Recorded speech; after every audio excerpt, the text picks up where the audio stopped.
When I saw the price that this PreSonus Revelator dynamic microphone dropped down to, I just had to check it out. So that's what we're taking a look at today.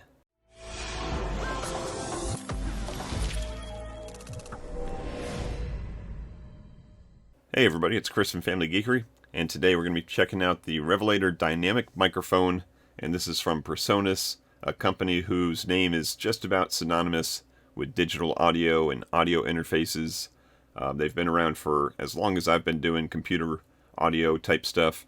So they've got this dynamic microphone, which is just an incredible deal right now on Amazon. It's dropped down currently to $99. That's half price. These dynamic mics, these USB dynamic mics, are usually in the $200 range for a good one. And we're going to find out today if this one is a good one. I'm pretty sure it's going to be, but we're going to test it out. And to understand what we're looking at today, we have to first understand what it means by dynamic mic. So dynamic mics are what's generally going to be used for broadcast or podcasting, something where you really care about the audio of your voice, and you've got that microphone right up in your face and you're speaking right into it. And that's what they're used for. As opposed to condenser microphones, which is actually what I'm talking into right now. I'm talking into a Behringer Bigfoot mic that I've reviewed on this channel before. Sometimes you just want something that you can move your head around and you don't have to have your face right up into the microphone, and it's going to capture your voice even if you kind of turn your head side to side. So it's got a good capture profile.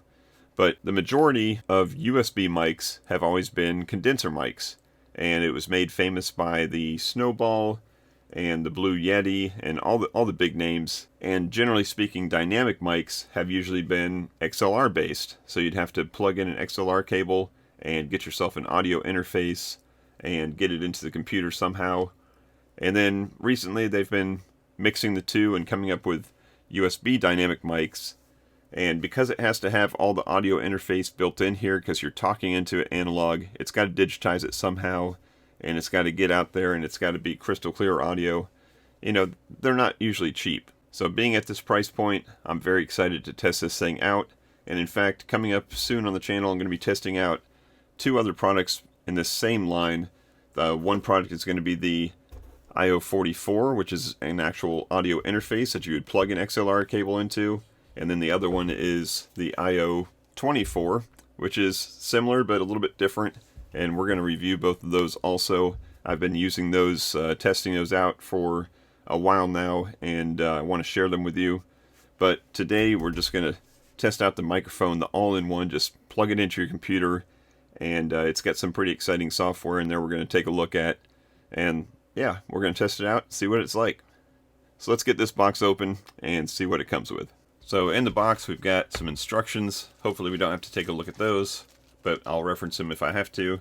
Then we've got a USB-C to USB-A cable, and it looks long enough that you can actually mount this thing on a boom arm and still let it reach to your computer. Then we've got probably some mounting hardware there, and then the microphone itself. So let's unbag all this stuff up and put it together. Alright, so in the package obviously was the microphone with a label reminding us that we want to register our product. All the devices I've used of PreSonus, you always get a serial number right in the manual, and you go to the website and you register that product so that they know that you're able to download the software that's going to make this thing even more special. So we got that. We got, like I said, the long cable here, and then inside here was actually a desktop tripod, and this is very high quality. This is metal. This is not one of those cheapy plastic ones that usually comes with different cameras and lights and stuff like that. So this is a nice desktop tripod, which, to be honest, I'll probably use more for camera type stuff than for this, because this you want to use a boom microphone stand, but I'm going to use the included stand for this whole review. So it's got that, and it's got the upright here, which is going to be a 1/4-20 thread here to like a 3/8 inch thread up here, and that's going to allow us to mount with once we get the adapter here. It came with a couple different adapters to mount the microphone up to here and use it as a desktop. So the adapters that came with it are both a 1/4 inch to basically 5/8 inch here, so you could go straight to any other kind of tripod to the microphone stand itself, or we've got this one here, which is the 3/8 inch to the 5/8 inch. So that's what we're going to use here. Screw that on, and then we're going to put this on top of here. So let me go ahead and put this all together, and let's look at the attachments that we got down here at the bottom. So we've got a headphone jack. Looks like we got just a direct thread right here if we wanted to mount it this way, and then of course the USB-C connector here for hooking it up to your computer. And what's interesting is the layout of this. You would not be able to have it like this. Obviously, you would have to have this offset to let those cables get out, but that's not a big deal because that's going to be how everybody's going to use it, either like this pointing towards them or dangling off of a boom mic coming towards you this way. Now when you do this, you want to make sure that you orient it the right way so you can actually get to the volume knobs and these two buttons here, which we'll take a look at. We've got a preset button, and we've got the monitor button, and the monitor button says push to hold for gain. And then we've got the volume knob here, which is going to probably adjust our headphone volume, and then when we hold this down, we can adjust the gain of the actual microphone itself. And then it says we do have a touch to mute there, and I'm hoping that that is a little light there that glows, maybe red when it's muted, so that you can see it when it's muted, so you don't mute yourself. It'll be interesting to see if when you mute it, if it mutes out the headphone jack also, or if you still hear yourself and it's just muted to the mix. So let's go ahead and put all this together and hook it up to a computer. All right, so before we hook this up to a computer, the first thing I always like to do is try to take the microphone and plug it into my recording device, which in this case is a iPad Pro. So I've got a USB-C cable going right into the iPad Pro, and I'm talking right through it right now, so you can hear me. That's why you don't see it on camera, because the microphone is right here, right in front of my face. So I'm actually like about 2 inches, 3 inches away from talking right into it. And this is generally the way I would do it for my podcast also, as opposed to the condenser mic, which I had, which is more like a foot away from my mouth when I'm talking. So you can probably hear a little bit of difference between this and that. There may be a volume difference. I won't hear that until I go to edit it. But if I move this thing away about a foot away from my mouth, you can see that I'm definitely not getting as much gain. So I would have to turn that gain way up, which I can. And if I go ahead and hold the monitor button down and start turning the gain up, then it can actually get me, but it's going to get a lot more background noise, and there may be some distortion and stuff. So you usually want to set that gain down so that you can get right up next to it and talk into it like this. So I was right about the volume knob. While it's just sitting there, the volume knob is just for my headphones. And then if you do click it, it does start to glow red, and it does mute out the earphones also. And I've got my earphones plugged in right into the back, so I can hear myself with zero latency, and you can hear yourself exactly how you're talking. So then to change the gain, you saw how I pressed that button and held it. And what's nice when you do that, and I'll show you on the camera here,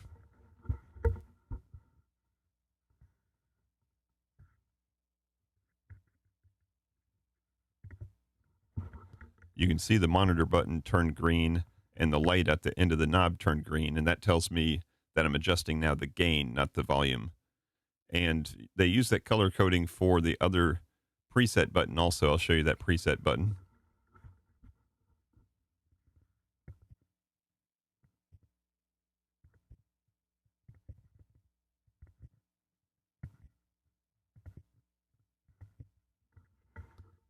And you can apparently store 4 different presets of, different settings for reverb and gain and that kind of stuff, and save them to the device here. And then you can call those up with those different color codes. So I'm assuming we'll see that once we get into the software, which is where we're going to head next. Let's go ahead and plug this thing into a Windows PC and install the software. All right, so here we are in the Revelator Dynamic software. And this is the same software that's used by all the Revelator products. And when you load it up, you actually see another screen where it lists all the products that you have. And then you click on one and it brings you to basically this screen here. So we got a lot going on here. And this is not going to cover everything in here, but I do want to go over some of the awesome benefits that you get from this type of software that comes with this product. So this is not just a plug in your microphone and start talking into it type thing. Now, obviously, that's what I did, and it's worked. I plugged it into the iPad, and it worked. I plugged it into the computer. I haven't done anything to it yet, and that's what you're listening to. But we can see, let's start up here in the top left corner. Here's those 4 presets I was talking about. And if I hit that button, my preset button on the microphone, you can see that it's going to go through all these different settings here. And you can actually hear the reverb on this one. So I'm going to keep it on broadcast basic for now, but you can go ahead and take this and dial in all these different reverb settings, dial in this stuff, the high pass filter, the gate, the compression, the EQ, the limiter. You can even change the voice if you want to, and do something like make a robot voice or something. And you can take each of these and turn it off. And then when you do that, it's going to save it to these different presets that you can access from the microphone. Now, if you go into like the fat channel up here, then you can see you can take each of these that we've turned on or turned off and get even more into it. Instead of just saying compression, yes, you can go into the compression and you can set the threshold, the ratio, the attack, the release, all the stuff that you would set on an actual effects chain. So you can do that for the gate, the high pass filter, the compression, the EQ, all that stuff. So you got complete control over everything, or you can just kind of go back here and make a, ballpark change to it, high, low, medium, that kind of thing. So lots to play with, lots to change to get the voice exactly like you like. I'm basically talking into it just stock right now. And so lots to change. Now down here, once we get into our channel strips, here's our microphone, and that's what I'm talking into right now. And you can see I can set the gain right here from the software, or I can set the reverb, and of course the mix right here. Now this is all we really need, but we have the rest of this over here that we're going to play with also. So you can see I've got a playback channel, I've got a virtual A channel, a virtual B channel, and then the reverb. So I can turn this reverb up and down and kind of, if I add that to my mix now, add that to my microphone, I can go ahead and do that without setting any of the stuff up here. So we'll turn that back down. But these virtual channels here, they actually show up in Windows as audio hardware that you can access. And right now you can see there's, even when I'm not talking, there's some activity here on this virtual A channel. And what I've done is I've taken my Chrome tabs and I've changed the audio to output to the virtual A. Instead of outputting to the main mix of Windows, it's going to this virtual A and it's coming in here, and we don't hear it yet because I've got it turned all the way down. But we can actually send that to there. I could send something like Skype or maybe a game that I'm playing to virtual B. So I can fine tune and mix my voice and the music that's coming in, because basically that's what this is. I've got a YouTube channel playing some royalty free stream beats from Harris Heller. Thank you to him. And that's what's playing on this tab. And if I wanted to, I could add something to this virtual B also. And then we can take these and we can set up our mixes, and we can actually have a stream mix A over here. And then we can do the same thing on stream mix B. So right now you can see I've got the headphones on here. That means I'm listening to this, so I can actually hear what I'm recording right now, because this stream mix A is being sent to OBS, which is what I'm recording the screen grab with. So if I start to bring this knob up here, then you should start to hear some of his music in there. And we can set that mix however we want. We can set the game mix here. And if you notice, if I switch over to stream mix B, then that is all the way back down again. So if I had this sending out to somewhere, maybe this is being sent out to my chat, and this is being sent out to the stream itself, then the chat would not have any music. It would just have my microphone. And then the actual stream that's being broadcast on Twitch or YouTube, wherever you're streaming to, or whatever you're recording to. This could be for, a podcast. Then you're going to have this mix here. And it gives you a quick and easy way to just change your microphone here or your earphones here, so I can hear exactly what stream mix B is getting without actually clicking on the tab. And then I can hear what stream mix A is getting. So again, I won't know what any of this sounds like until I actually edit this video, but according to what's going into OBS, it looks like everything is at a good level. So not only is this just a microphone, but it's also a complete virtual mixer where I've got the ability to mix things in with it and stream out to multiple places at the same time.